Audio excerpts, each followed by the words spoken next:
For example, in one of the chapters, we saw that in Rwanda, there is no enough computer infrastructure at schools. They don't have computers, GIS software, but they didn't stop.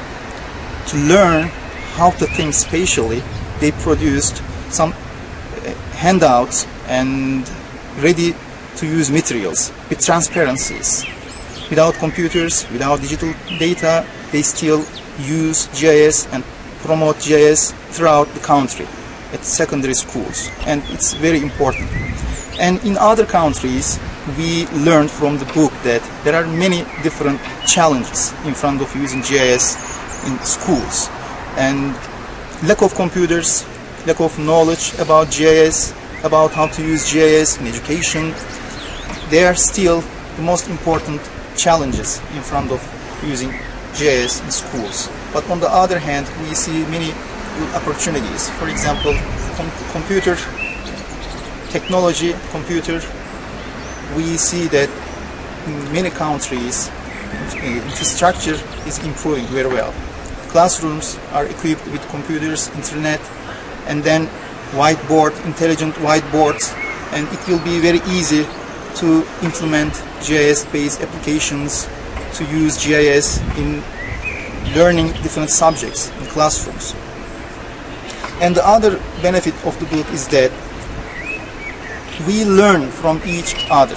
After reading all the chapters, I understood that we needed to develop a web-based system in Turkey.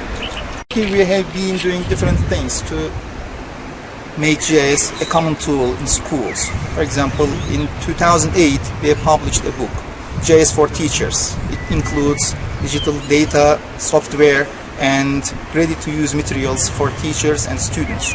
And then in 2009, we implemented a project, conducted a project. We produced different samples, project samples in public high schools. After that, we organized GIS courses for teachers. But now we understood that providing teachers with data, with technology is not enough. That's why we need to do other things. Then when we looked at the book, we saw that web-based GIS is a common application in many different countries. And in the future, we will try to produce a web-based GIS system for schools and teachers in Turkey. I think one of the interesting things I learned from editing the book is how GIS and geospatial technologies seem to thrive regardless of the context of education in the country. And that was one of the reasons we wanted the first section to deal with the context, was to sort of lay out the fact that obviously different countries have different educational systems. There are some systems like Taiwan where there is a national curriculum, where geography has a central place in the national curriculum, and where GIS has a central place in the national curriculum.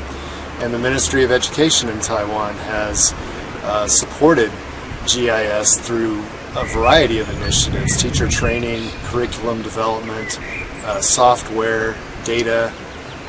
There are other countries where that infrastructure doesn't exist, but as Ali said earlier, Rwanda is an example where maybe the infrastructure doesn't exist, but they are finding ways to use spatial technologies and get students thinking spatially in a way that we would hope would exist everywhere. One of the advantages to using GIS, in addition to helping students understand the geography content or the earth science content that you might be trying to teach, is that there are also jobs available in the geospatial industry.